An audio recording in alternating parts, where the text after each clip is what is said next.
Welcome, DEFCON 18, to You're Stealing It Wrong, 30 Years of Inter-Pirate Battles. My name is Jason Scott, and I am a historian. I'm going to dedicate this talk tonight to Ibrahim Kam Shirani, a friend of mine who attended DEFCON, and 2 months later had a really unpleasant car accident that did result in his death. This was, again, in 2004. What I'm saying now is, tonight, spend a little more time with friends you don't normally see, please. Enjoy your time at DEFCON with them. Keep your memories. So I deal in history, and of course in history you can see all sorts of parallels and unusual things. For instance, a 1929 lolcat advertisement here. This is from an advertisement, and it actually suggests, as you can see, it'll brighten up the whole room. Every mother will want one of these 5x8 photos for the nursery. Ha ha ha, it must be so. These, in fact, are Chicagoland gang business cards, a collection of cards handed out by gangs. Around here, the cross is boss, only a bitch wears makeup. I don't know what situation they would hand this to. I would assume to the person that was arresting them. But these sort of unusual ephemera kind of fascinate me as a person who likes to see things. So I'm always collecting items and unusual things, and I've been doing it for a very, very long time. History is important, like this beautiful idyllic scene between two models. This is a rather old photo. It is in fact a photo of Afghanistan from the 1950s. This is that exact same location today. Without those photographs, without people making an effort, without collecting items, we would have no idea about this past history. Again, 100 years ago, this was an article in the New York Times, which it was announced that an attorney general had decided that there was no actual law against women wearing pants. A widow had written asking for permission to wear pants in her own garden, and the attorney general said, well, there doesn't seem to be any law against that. And as the last part of the article says, there's no law prohibiting a woman from wearing men's trousers, especially if she were the head of the house. These kind of unusual phrases and stuff, it's all very kind of fascinating to me because you look at it now with new eyes, right? Everything you see is in three locations.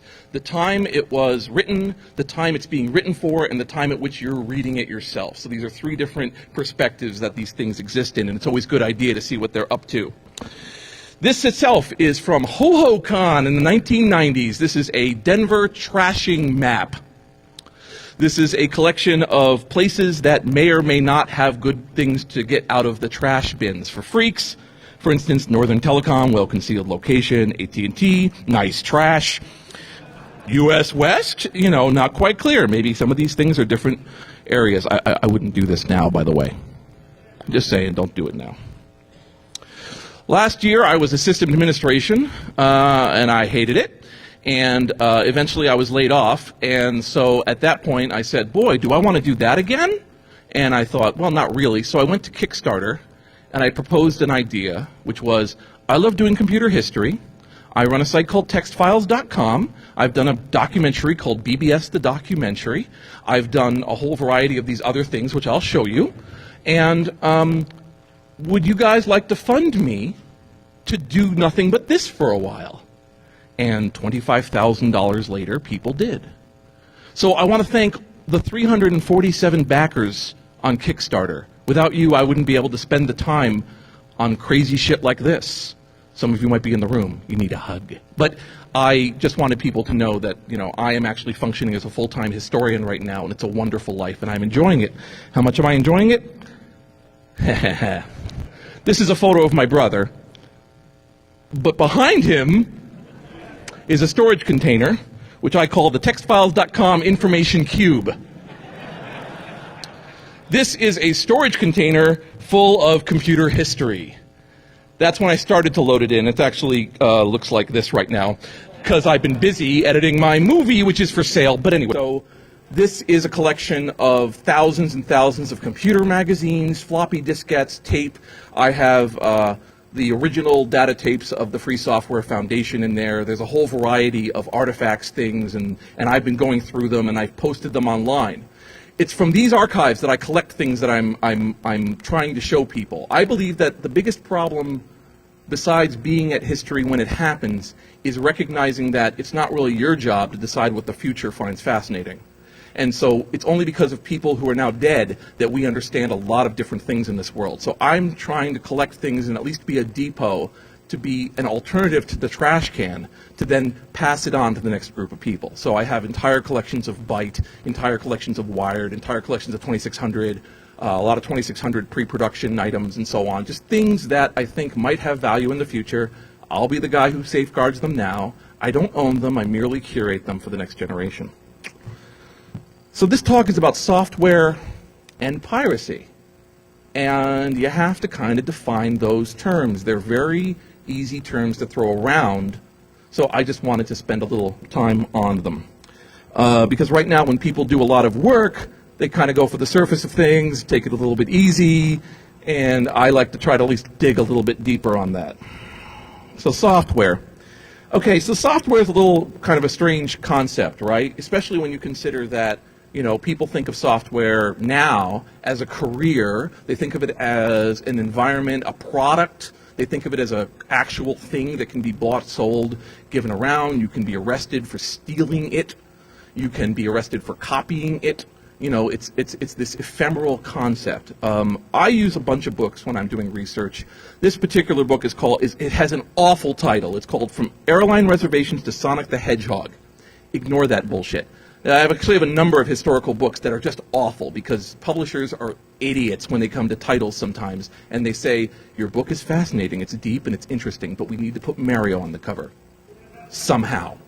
So they'll do this, and there's one called, like, Play, and it's actually a beautiful work on the video game industry, but it looks like something that's going to have 16 exclamation points after every sentence and just be awful.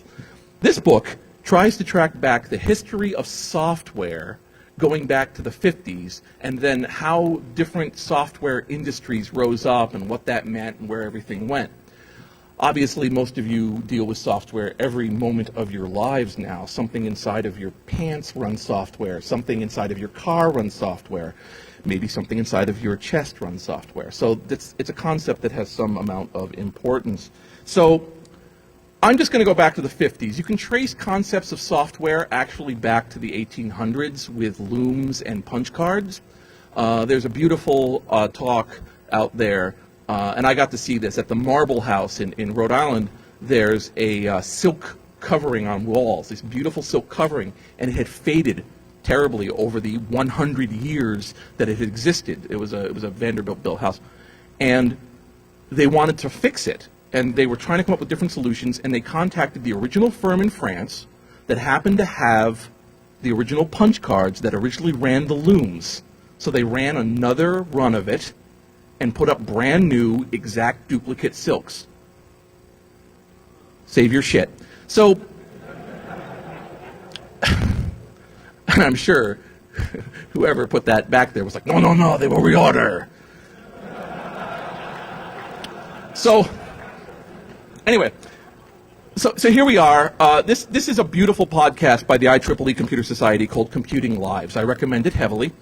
It is basically the human stories behind computers. The first one is about the first computer dating program that was created and how awful it went, and a number of other things. But this discusses the concept of the origin of software bundling. I just want to know, so I know my audience, software bundling, what meaning... Does anyone understand that term before the 70s as opposed to now where it's like, I bought a software and the right to get sued to use it? All right. So here's the deal, right? There's obviously parallel existences out there, but primarily people who are looking back at software will look at the practices of the International Business Machines Corporation, IBM.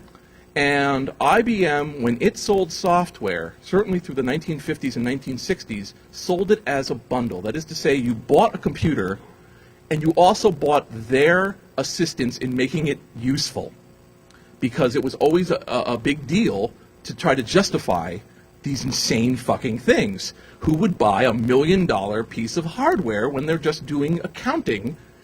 It's a tough sell, IBM came up with a number of innovative cell routines, which is part of why their success. Now, bear in mind, in like the 1920s, there was already a person who they had a party for to celebrate his 50 years with the company. IBM is a very old, very smart company who is not really beholden to their people. It's this thing that kind of exists, which is why it's still around through a lot of pain and a lot of greatness.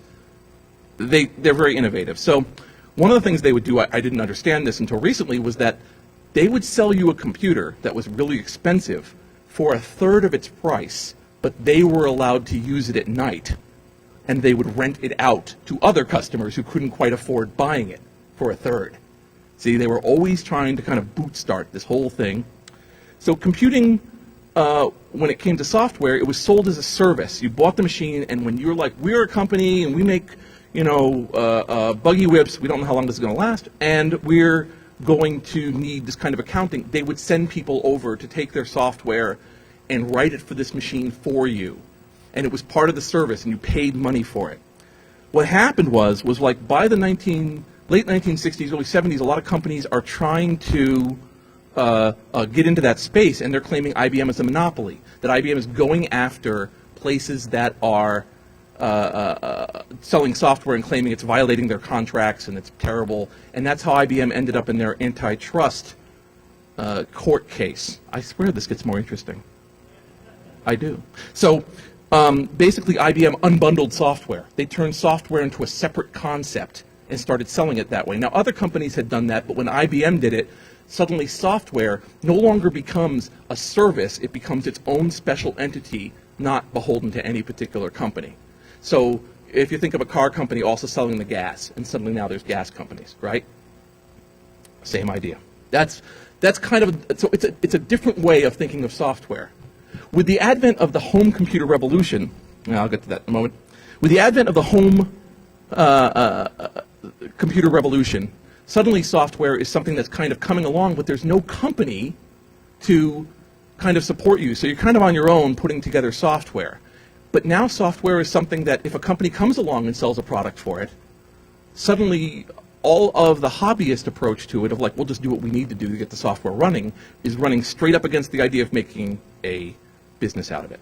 And that's where we hear of the famous Bill Gates 1975 letter to hobbyists, which says basically, please allow me to make an awful fuck ton of money.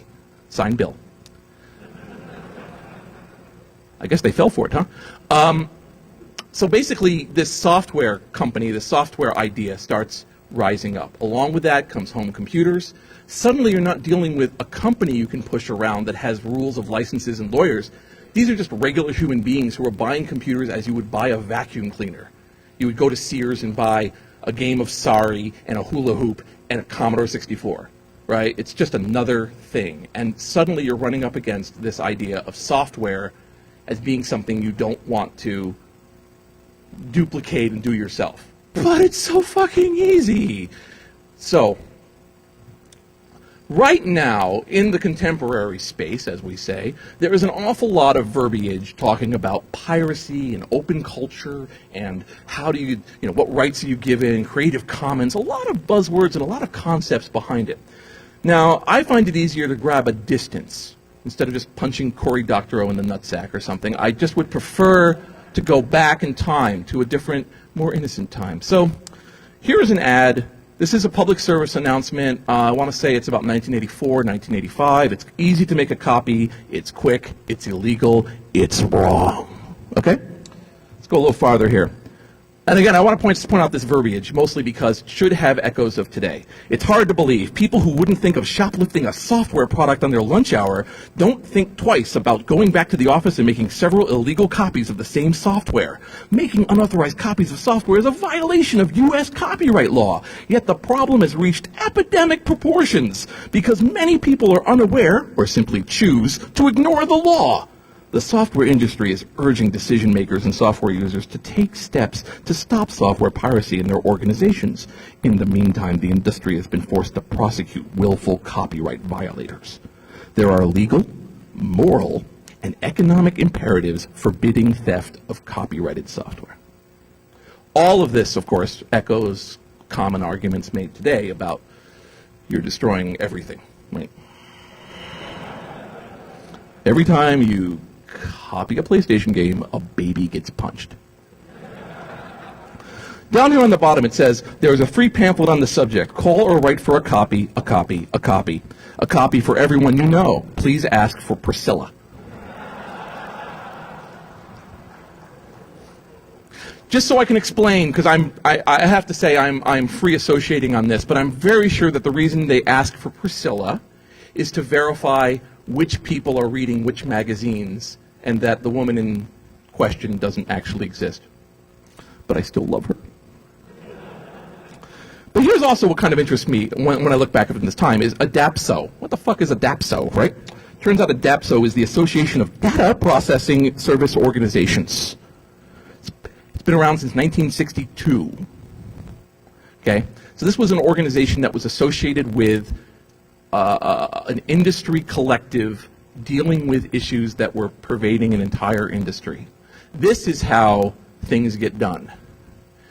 If you look at other similar organizations, the Business Software Alliance, the Software Publishers Alliance, first of all, the SPA has been renamed to the Information Industry. So actually, let me get this right. BSA still exists, fuckers.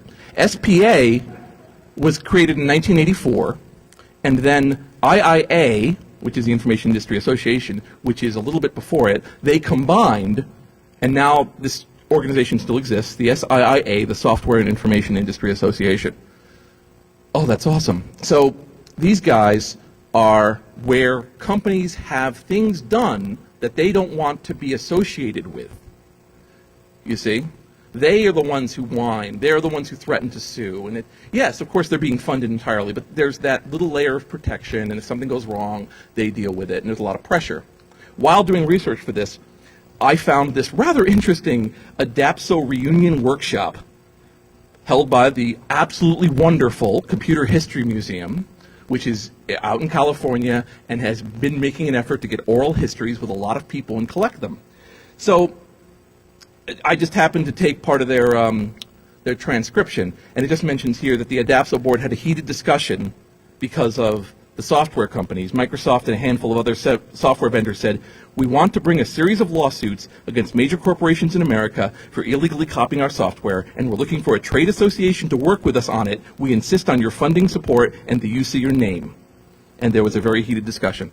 So basically they came to them and said, please be our front, because we're about to punch a lot of companies in the face, and we don't want to be known for doing that. That's kind of interesting, but actually what's much more interesting is way down here is this discussion where the lead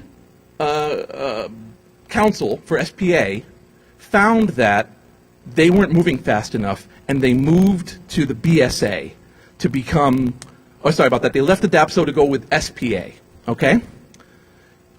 And they took with them many of the legal arguments and writings that the DASPO had put together to fight software piracy, and then used them. So they go, did you steal the idea? No, no, no. It was entirely reverse engineered. So basically, an anti-piracy group pirated an anti-piracy group out of their anti-piracy language to fight piracy.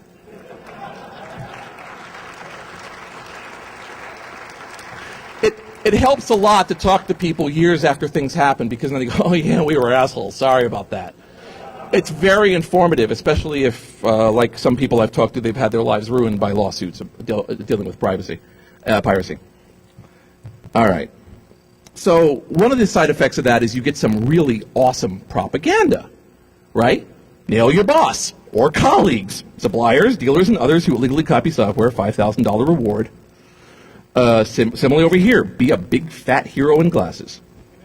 Report, you don't have to leap tall buildings a single bound. Fighting crime, righting wrongs, doing the right thing. You too can be a superhero when you take a stand against software piracy.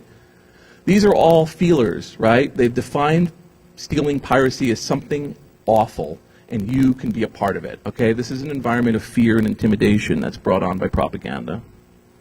This one's very recent. This is in the Philippines. A nice reboot of the whole process, right? These guys are looking like badasses until you look down on the bottom left and you see he's the chairman of the Optical Media Board. And the guy on the right, Director, National Bureau of Investigation. And up there, 139 businesses were raided, 85 businesses were inspected, 1,686 computers were seized.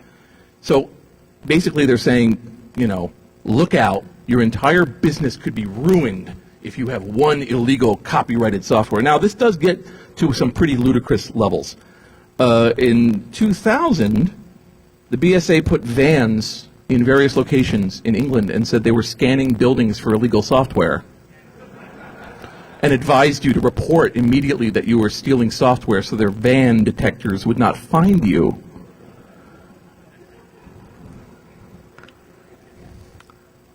However, I am funded by these wonderful people for my sabbatical, so I spent a little more time on this than just going, ha-ha, the Register made fun of the BSA.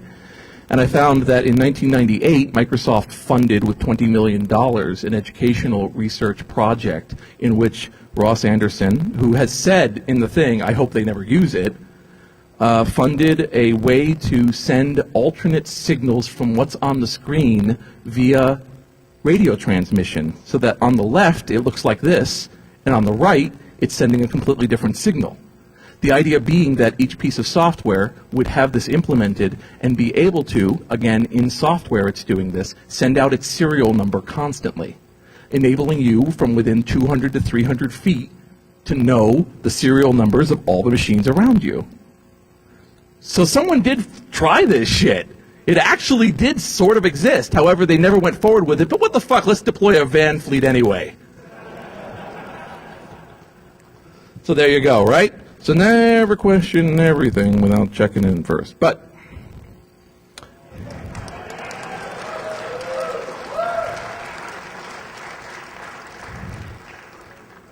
I just put this in here because everyone knows about it, right? Here's a case of just this awful music video that's going to make you pirate things. But they made it for free, so you'd copy it. So,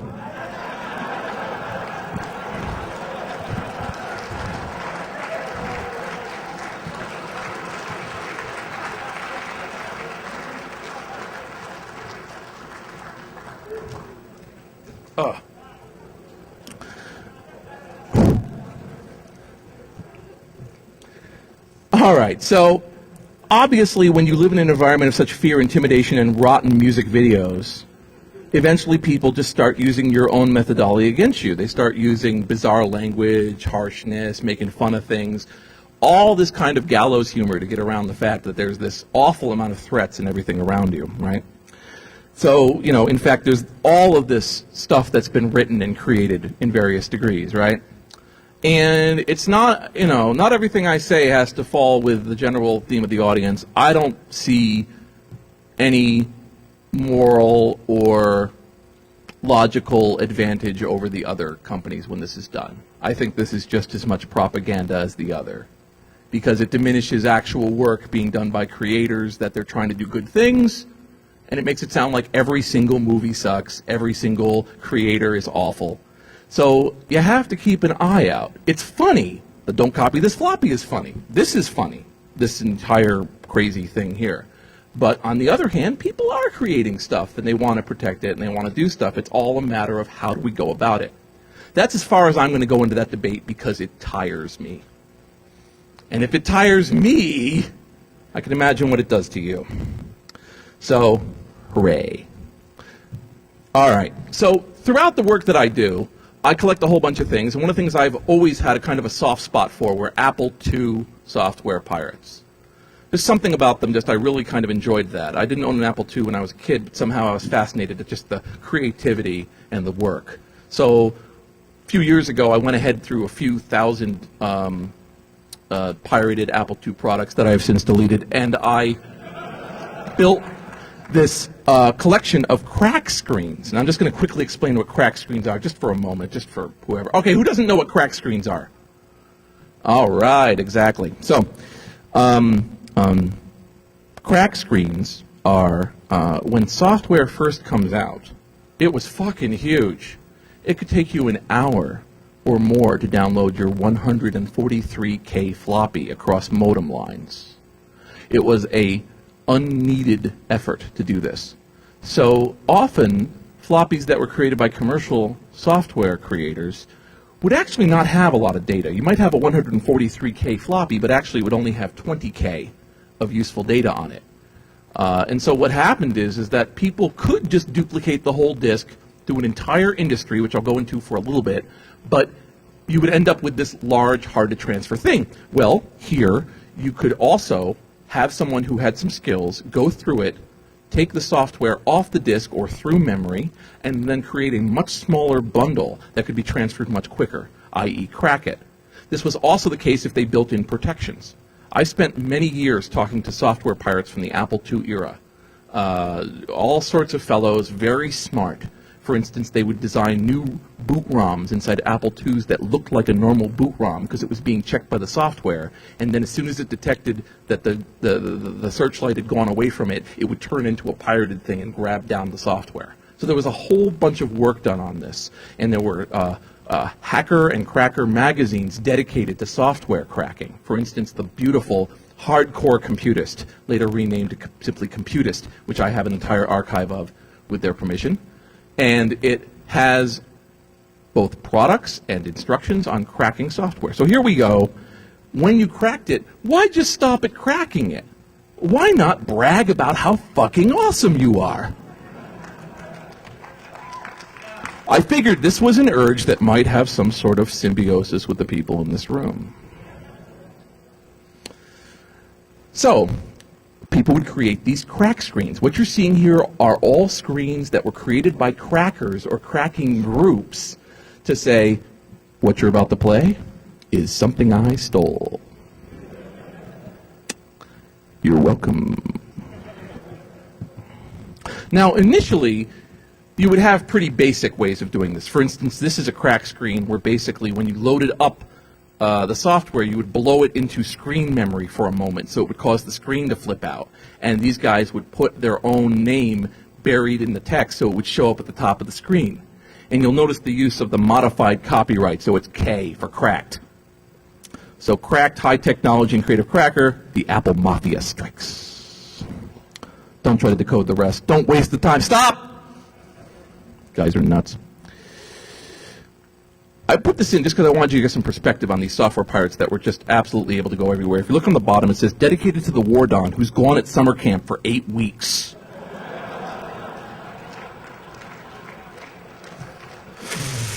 Gonna pour some Kool-Aid on the ground for my friend. Poor guy. But otherwise, here are bulletin boards to call. Notice they've got the passwords so nobody would break into their software piracy collections. Active, NASCOMP, Aussie. So, but you can see it was cracked on June 22nd, 1984 by the Zapman and distributed by the DOC and the ACE. And that means that they would physically call a ton of computer bulletin boards around the country and leave copies of this with their pride and regards. So, and the problem, of course, is that sometimes you run out of interesting things to crack, and you're always trying to kind of get a name for yourself. So here we see someone has blown out this awesome ware, the Department of Transportation National Highway Traffic Safety Administration Self-Evaluation for Teens. Bring that one on, huh? He will be shown 40 statements representing attitudes concerning drinking and driving. I'm for it! Type the response number, will be displayed in the graph. So this was the thing. Could you imagine showing up the gates of some ASCII Express or bulletin board line and going, I got a hot new ware for you? Let me go into this for a moment, by the way. What would happen is that a piece of software would be released on a certain day. We'd know that it was coming out on June 5th. But if you were a cracker group and you somehow got your hands on it a few days before, you would say, I got this thing before anybody else. But that usually didn't happen. Nobody had an in at that time. So what they would do instead is say, this has been out for 4 days. This is a 4-day wear. And then it would be, I have a 3-day wear. And then if you were able to release your pirated software in the early 80s before anybody else, and before it was in the stores, it was called a 0-day wear. Somehow this has turned into an entire fucking industry. And it drives me nuts to see 0-day being used this way, but what are you going to do? Now it's like on like fucking stickers on packages, but assholes.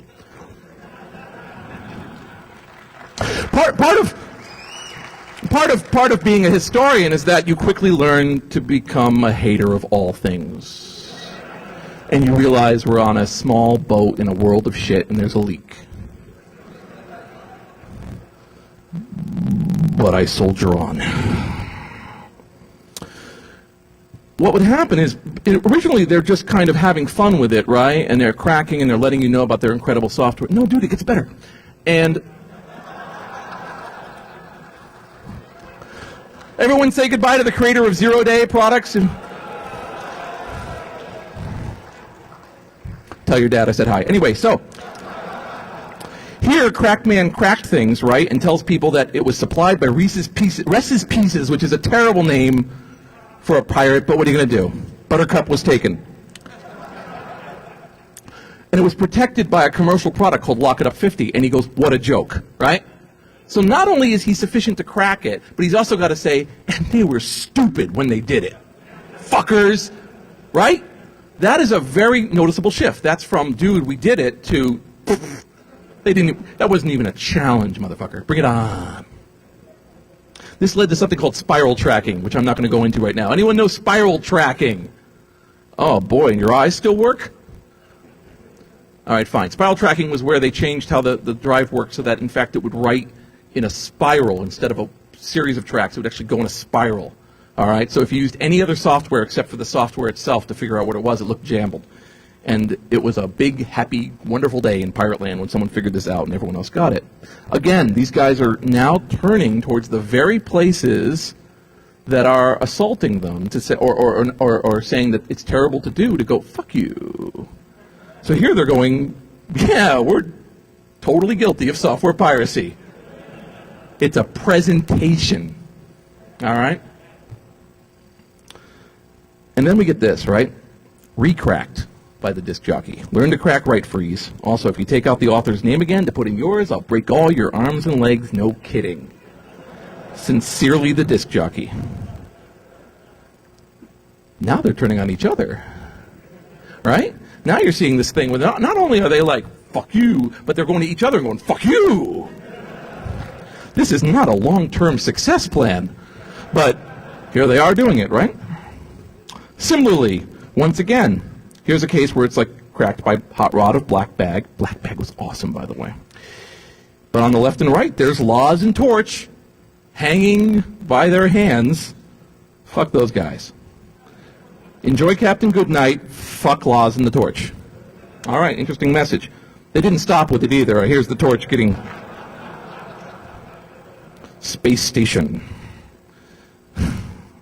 Yellowbeard.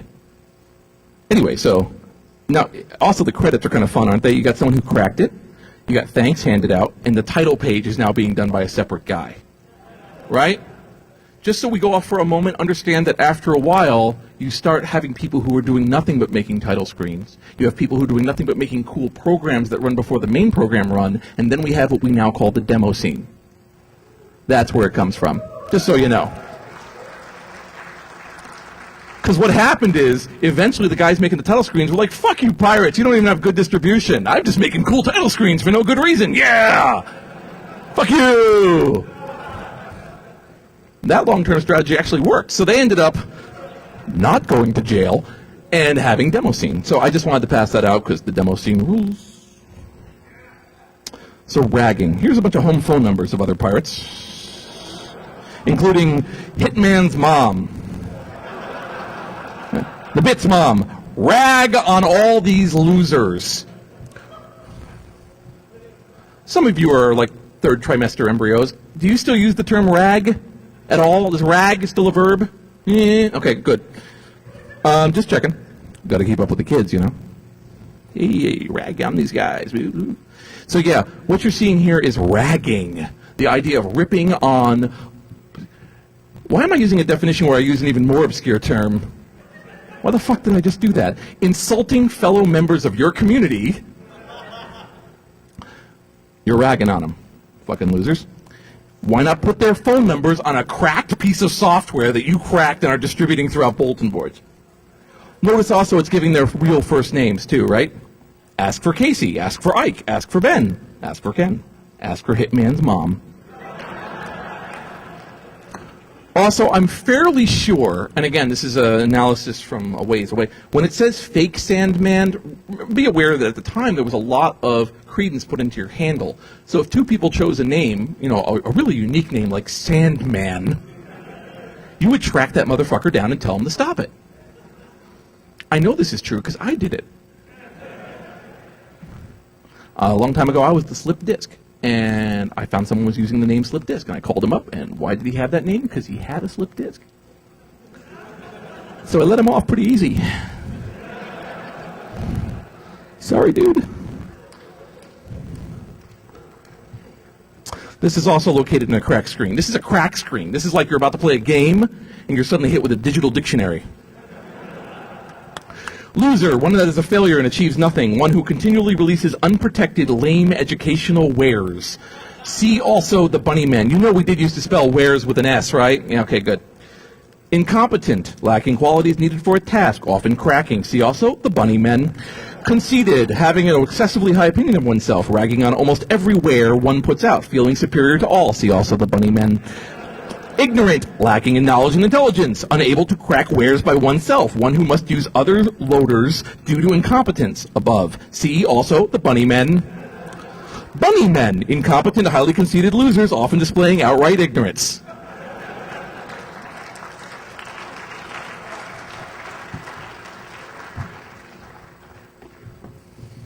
I'm going to let you finish that, but Dan Kaminsky had one of the best talks of all time.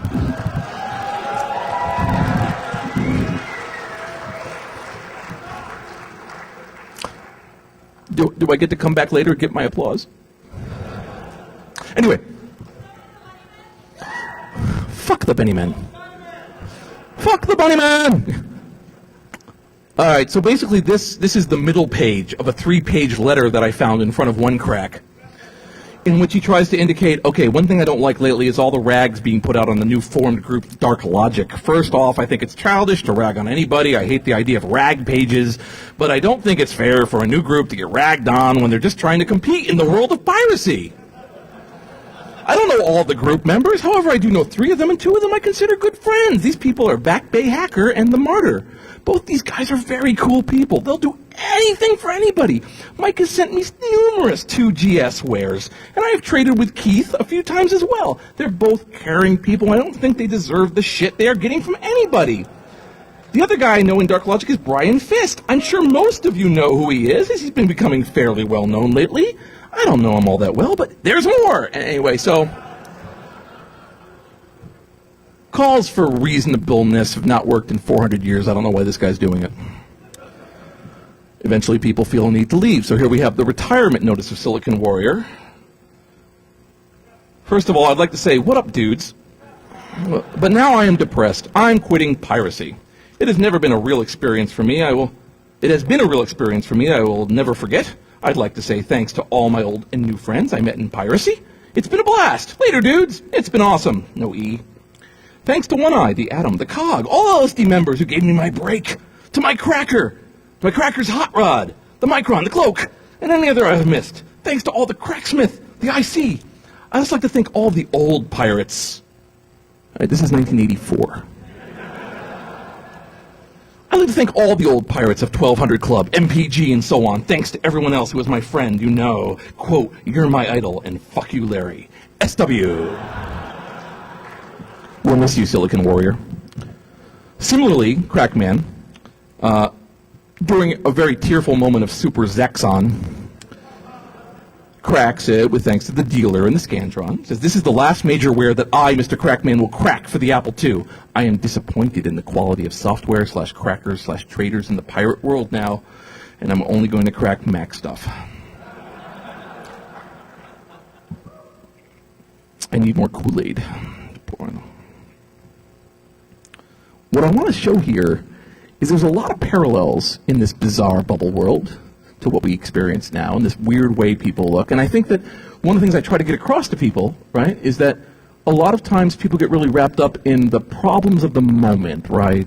Some controversy, something, and they don't realize that these are just echoes of problems that we've all been grappling with for years, ever since man first put together silicon to a disk and started playing asteroids. So these are both new and old problems and should be considered as such, and not to get too hung up on them. But it's fascinating to look back on the perspectives.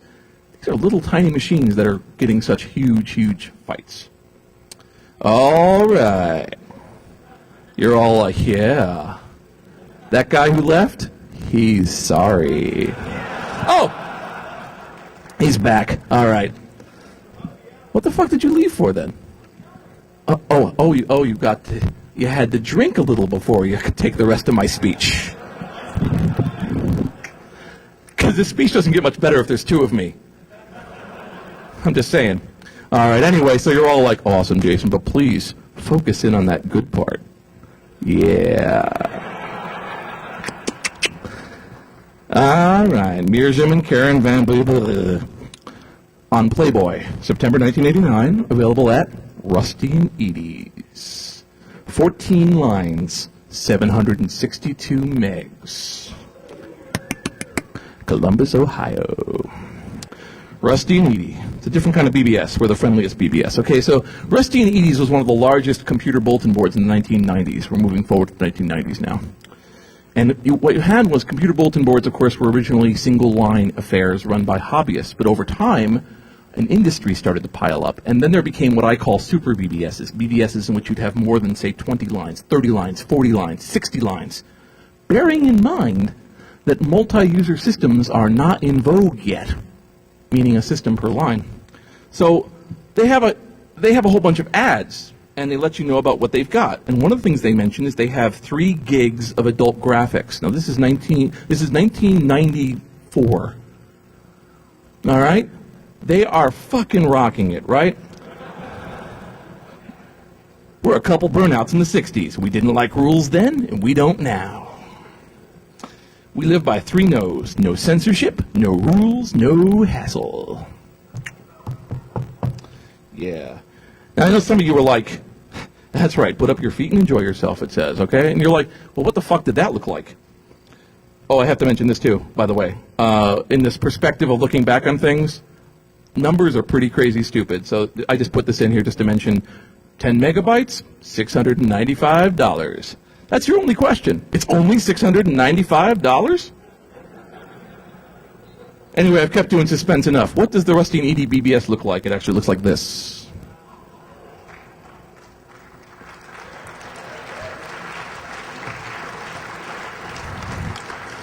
I don't want to leave the screen yet, but okay, if you look over to the right, you see that everyone see the screen on the far right, all right? Put your eyes halfway between that screen and the bank of modems. Those are V32 modems inside those little custom-built things next to the ton of power supplies. That's a cat. That's a sleeping cat. Just wanted to mention that, okay? So that each one of those modems is going to one phone line, going down to one of those, I would assume, 486s, perhaps 386s, pumping out an awful lot of heat, and that is in their house, okay? All right, and this was long before they would bust you for being a meth lab, right? But their heat signature, man, they were a fucking supernova, right? All right, and I just wanted to say that, by the way, I mean, this wasn't a unique thing. I didn't just find you the 7 wonders of the world. This is actually the Software Creations BBS at around the same time, where they've custom built their house to accommodate the 10 billion machines that are in there. All right. This is how a lot of these places existed. There was a Channel 1 BBS in Boston, which had a couple rooms dedicated to it, and then they had to dedicate more, and eventually they had to move out of the house and give it over to their BBS. And they bought a building behind their house, and that became their house. But these are not just minor people saying, oh God, the 60s, right? These are like major, major businesses. Well, here we come. Here's Playboy Enterprises versus Russ Hardenberg, Rusty and Edie, 1997, in which they said you have 412 graphic images that are basically Playboy scans. And this was a real lawsuit, 1997. He lost fucking big, and he their arguments are interesting. They had arguments like, because it's scanned, it's a new image. We had no control over what was coming on our board. We have no rules. We have no hassle. We're from the 60s. Let us off. But what they said was, you curate your work. You curate your work. Now, they also cited a previous one, George Frena, Tech Warehouse, BBS Systems and Consulting. So Playboy was doing this. This is from 1993. So they were basically going on and finding people were scanning Playboy images and then selling them. I had a wonderful story on the BBS documentary. There was another major BBS exec PC, and when these lawsuits came down, the guy flipped out because the vast majority of their business was transferring adult images. And what are we going to do? How do we know these are Playboy images or not? So they assigned a guy, who I interviewed, who for 3 weeks looked at pornography, and if the models looked, quote, too good, he would delete it. And he said, I have never seen that many vaginas in my life. With this wide-eyed fear. And he's like, it was really only stimulating for the first couple of days.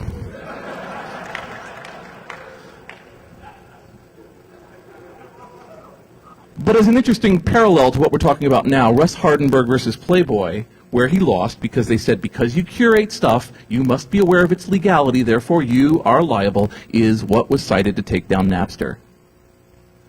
Hardenberg versus Playboy is one of the citations to win over Napster because they were doing some level of curation of their wares, and so that peer-to-peer network was taken down due to that. So there's always something kind of there to bite you on the ass and pay attention to. Again, I love watching history this way. So it's kind of fun, you know, and you say eventually, oh, well, of course, people get it. And then you go, oh, I guess they really don't get it, huh? Anyone still using their super mini floppies? 3.3 megs on one 5 1/4 diskette? Oh, well. High capacity, field proven. Anyway, oh, and reliably transportable. That's an awesome, awesome sales. Anyway, so. A few years ago, about a year or two ago, I got this mail from a guy. Now, and again, I must say this, by the way, this is one of the greatest pieces of my life, my current life and the life I've lived, right, is that people go, where do I send this? Maybe you should send it to Jason Scott. It's nice to have that reputation. It really makes me feel good. It literally makes me feel good. I have found citations by using a blog search where someone goes, I want to get rid of a bunch of shareware CDs. What do I do? And someone writes, give them to Jason Scott. And because my thing triggers, I show up a minute later and go, I'm here. What you got? I'll PayPal you shipping. Hey. As a result, there is something called cd.textfiles.com, which you guys may not be aware of. It's 400 gigabytes of shareware that I've collected over the past few years. I'm going to be putting up another 200 gigs of shareware in the next couple of months because I've got it waiting to go up. And so I love collecting that stuff. And there is so much treasure in shareware. I mean, there's so much treasure in there, so many things. When Duke Nukem was canceled, I ended up grabbing Duke Nukem 2 and putting it up for everyone, you know? And you could see how Duke Nukem grew through the years and what it all meant. So it's great when I get these mails. I love these fucking mails. They're awesome. So I got this mail from a guy. Let's go with a guy. And it said, hey, Jason, I saw something go by on my torrent site that you might want. It's a collection of pirate notices. And I said, well, fuck yeah, sure, dude, whatever. And he goes, I'm going to give you a one-time token to our pirate server so you can grab it. And I had Fios at the time. I hit this server, and I'm getting 12 meg download speeds. All right? Which is why I didn't initially notice that it was 1.6 gigs of pirate notices. What the fuck are pirate? Thinks I should have it? Fuck yeah! Shove it down! I'll eat it. Make it stop moving. I'll suck it down. So I get this huge collection of releases. All right? Just massive amounts. I mean, there's like thousands in this collection of this guy, right? And it's got great titles into it, like Fucker Who Almost Screwed Me. ban this stupid user, scene release standards, call out to all German XVID groups to reorganize. All right? What this guy gave me was the inter-office memo of the pirate scene. The bitch slappinest collection of hatred, anger, and misanthropy that I've ever seen. All right?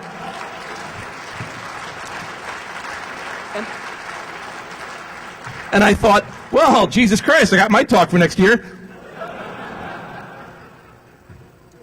Hooray! Free admission. So this is what we got here, and I'm just going to go through a few of these. I'm just going to go through this collection just because I think it's just absolutely fascinating. So this is all circa 2004, okay? About 2004. And the rag pages have gotten more colorful. They've certainly gotten more explicit. And they have a lot more drugs involved. Drugs, guns, money, and teddy bears. Why, you say, Jason? I don't know. I got no idea what this fucking shit is. I don't even understand the context of this. I think CMS is one of the groups as a way of saying, ha-ha, we have illegal shit with your name on it, or something. I don't know what the thinking is, but I don't know. Teddy bear with gun, it just brings up memories. Anyway, so here's this interesting situation. It doesn't behoove me to go too far into the lingo and whatever of pirate groups to too much extent. It's a lot of it out there, and I'll give a link soon. But this is an example of a proof, okay? A proof is where you show that the thing you pirated or are distributing to other pirate groups or within the scene is real. So what this is an example of, this guy says, I'll give you his letter in a moment because it's so brilliantly written.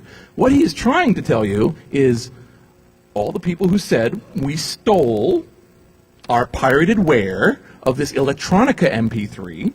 Here is a promo record that we received and intercepted, allowing us to have a copy before anybody else, which we have now ripped and are sharing.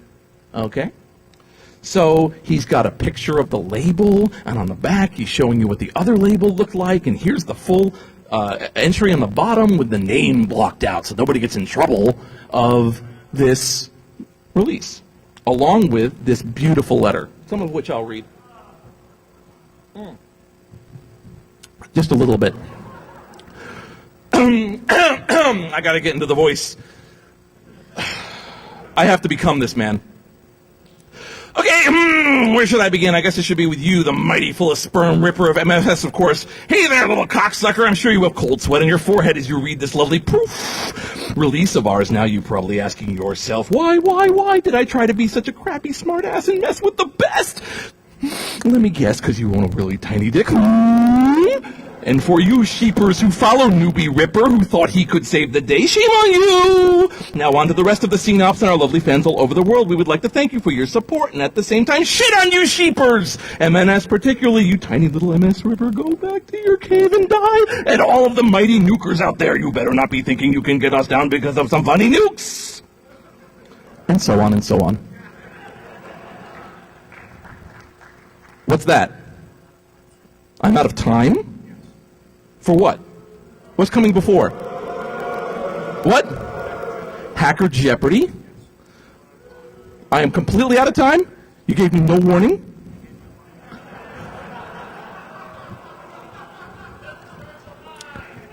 clingo.wordpress.com. Lots and lots of nuking each other by giving away their own information. Lots of CSI-like attacks on each other, revealing each other's IP addresses. Wave analysis to show that they stole each other's releases.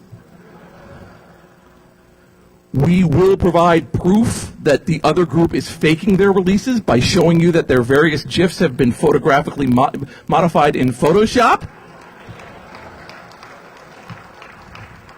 And of course, the glorious Lamer Hall of Shame is proud to present these guys, where, because they had an insider on a software company, they were able to see another group use a credit card to buy a copy of the software. They traced it back, and they narc him out.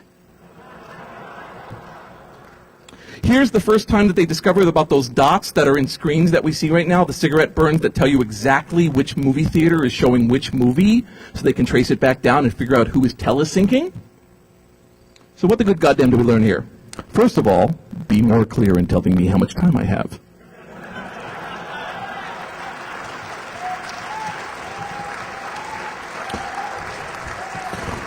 Strike!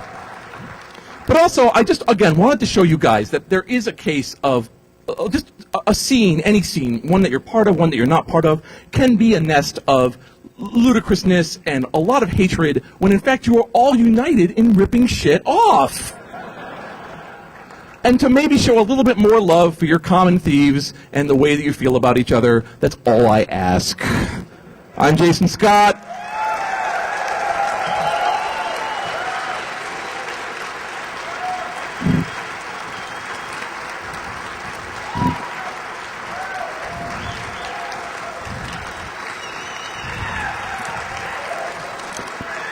I guess that's it!